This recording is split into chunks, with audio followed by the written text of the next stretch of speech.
بسم اللہ الرحمن الرحیم، السلام علیکم، میں ہوں حمزہ اشرف اور میں ہوں صفیہ خان۔ شامل کرتے ہیں ہیڈ لائنز۔ سابق صدر پرویز مشرف سے اظہار یکجہتی کے لیے ایم کیو ایم پاکستان کا کراچی میں جلسہ۔ خالد مقبول صدیقی کہتے ہیں ملک کو طاقت کے ذریعے نہیں انصاف کے ذریعے ہی برقرار رکھا جا سکتا ہے، ہم احسان فراموش نہیں محسن کو یاد رکھتے ہیں۔ عامر خان بولے مشرف نے کارگل میں بھارت کو منہ توڑ جواب دیا، اس دور میں ملک نے ترقی کی، عدلیہ کا ہمیشہ احترام کیا، جج صاحبان پاکستان میں انصاف کا بول بالا کریں۔ وسیم اختر نے پیرا 66 حذف کرنے کی اپیل کر دی۔ بلاول بھٹو پرچی پر پارٹی چیئرمین بنے، جنہوں نے قوم کا مال لوٹا، کیا وہ غدار نہیں کہلائیں گے؟ فردوس عاشق اعوان کی سیاسی حریفوں پر کڑی تنقید، کہتی ہیں پیپلز پارٹی میں میرٹ پر سلیکشن فاطمہ بھٹو کی بنتی ہے، ووٹ کو عزت دو کا نعرہ لگانے والے بیرون ملک کیوں بھاگ رہے ہیں؟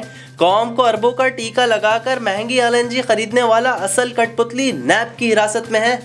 معیشت میں بہتری کے ثمرات مستحق افراد تک پہنچانے کا عزم، وزیر اعظم عمران خان نے خصوصی ہدایت جاری کر دی۔ احساس پروگرام کے تحت راشن کی خریداری کے لیے رقم ادا کی جائے گی، ضرورت مند افراد رقم سے آٹے کا 20 کلو تھیلا، 3 کلو گھی اور 5 کلو چینی خرید سکیں گے۔ عوام کی توجہ مظاہروں سے ہٹانے کے لیے بھارت کی بھونڈی چال، دیوا سیکٹر پر بزدل فوج کی بلا اشتعال فائرنگ، پاک فوج کا منہ توڑ جواب۔ ISPR کے مطابق دشمنوں کی متعدد چوکیاں ملیہ میٹ، بھارتی فوج کو بھاری جانی نقصان اٹھانا پڑا۔ ترجمان پاک فوج کا کیرن اور وادی نیلم سے متعلق بھارتی میڈیا کی رپورٹ غلط قرار دے دی، کہا فائرنگ کی اطلاعات درست نہیں۔ وزیر خارجہ شاہ محمود قریشی نے بھی بڑا خدشہ ظاہر کر دیا، کہا مودی سرکار کرسمس اور نیو ایئرز پر کوئی بھی بڑا ڈرامہ رچا سکتی ہے۔ اشرف غنی دوسری بار افغانستان کے صدر منتخب ہو گئے۔ اشرف غنی نے 50% سے زائد ووٹ لے کر میدان مار لیا۔ افغان الیکشن کمیشن نے ابتدائی نتائج جاری کر دیے۔ عبداللہ نے دھاندلی کا الزام لگا کر نتائج مسترد کر دیے۔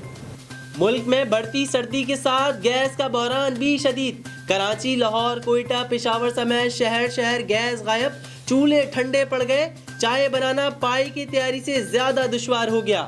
کراچی میں 3 دن بعد چند گھنٹے کھلنے کے بعد CNG اسٹیشن پھر بند۔ فی الوقت اتنا ہی، مزید خبروں اور اپڈیٹس کے لیے وزٹ کریں ہماری ویب سائٹ csnlive.tv۔ اس کے علاوہ آپ ہمیں فیس بک اور ٹویٹر پر بھی جوائن کر سکتے ہیں۔ دیکھتے رہیے CSN۔